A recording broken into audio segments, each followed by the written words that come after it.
I'm Rodney from Goodshirt, and we're going to break down Fiji Baby. Most people know us from having a song called Sophie, which made it to #1 in New Zealand, which was very exciting. How the band started, we were all in a covers band together, everyone except for my brother Murray. He was too young, he was still at school living in New Plymouth. But yeah, the drummer and Gareth and me all played in a band called the Trouser Weasels, and we played 4 nights a week. And well, for me, I was like, these people are singing along and going off to these songs, and I'm pretty sure we're not doing a good job of it. So it's the songs that are making all the difference here. And so obviously the performance and all that stuff as well, but it really made me kind of just intrigued by the power of songs. And I just started writing songs again, and I hadn't really done that since I was at school. So it was kind of like relighting that flame of wanting to write songs. And the idea of it being a real trip if people knew the songs as well. So the idea of like trying to release them and put them out and stuff was kind of there right from the conception of the band. Well, I think that what was really cool about it is that we had that aesthetic and that aspiration to record ourselves. And Gareth and I were both big Chris Knox fans. That was probably one of the first kind of artists that we kind of gelled on and talking about, and that idea of recording yourself, and that he went and recorded all the Flying Nun bands with it with a 4-track really kind of proved that you can do it yourself, and it's all about your ears and the ideas and the songs. So we had that attitude right from the beginning of recording, and then we had our home studio, and we had a few attempts at going into other scenarios. We went to Neil Finn's studio at one point and recorded a track, and we did some stuff with Andre Upston from RNZ, and although they sounded lush and pretty or whatever, it just didn't suit us. It was just working so much better to record ourselves. When we went to Hamilton, I said, just pretend it's a holiday. So Fiji Baby was our second album, and it was a song that had become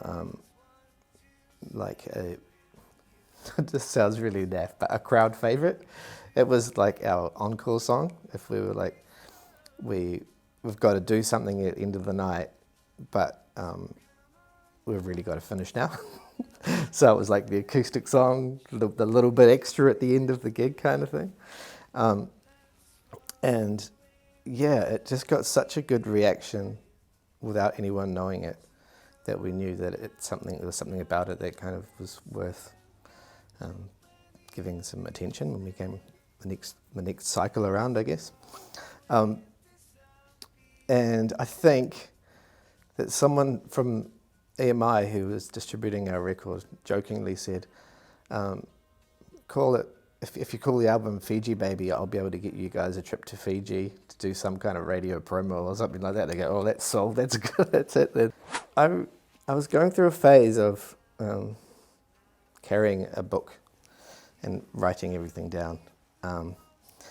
And I go through phases of doing that. It's like you get a new book, and then it's all like fancy and new, and then you start writing in it, and then it turns into like a scrapbook and whatever else, and it disappears into the bottom of your bag, and then you start writing on scraps of paper again. But it was at one point where I was pretty fresh in the book, and as the song says, we was driving to Hamilton, and my girlfriend said, well, I think that we would just like work and life and stuff was going on, and I was just like, just pretend it's a holiday. And she just goes, yeah, I'll just pretend it's Fiji Baby.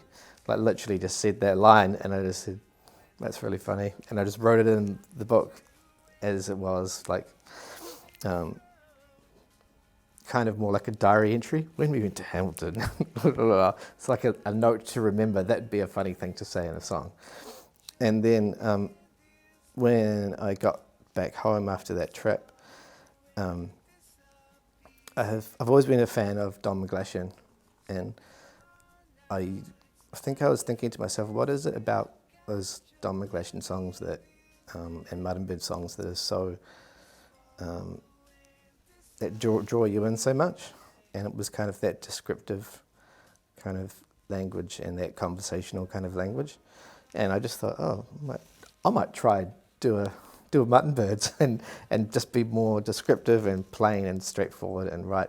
And I also wanted to, I was kind of experimenting with the idea of melodies exist in conversation all the time.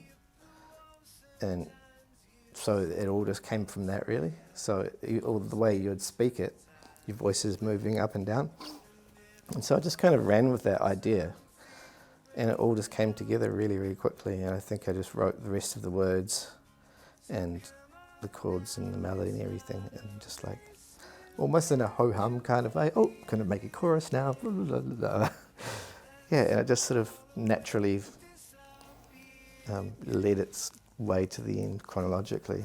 Yeah, and the content-wise and stuff, it was a kind of a love song, but it was also about the struggles and stuff within a relationship, and kind of going along with that honest, straightforward kind of thing, just sort of saying it like it is, and not kind of trying to hide it in fancy imagery or whatever. Like, you drive me up the wall sometimes, he said, you know, spend some time away and that sort of stuff. It was kind of like, I just wanted to have a go at being heart on sleeve.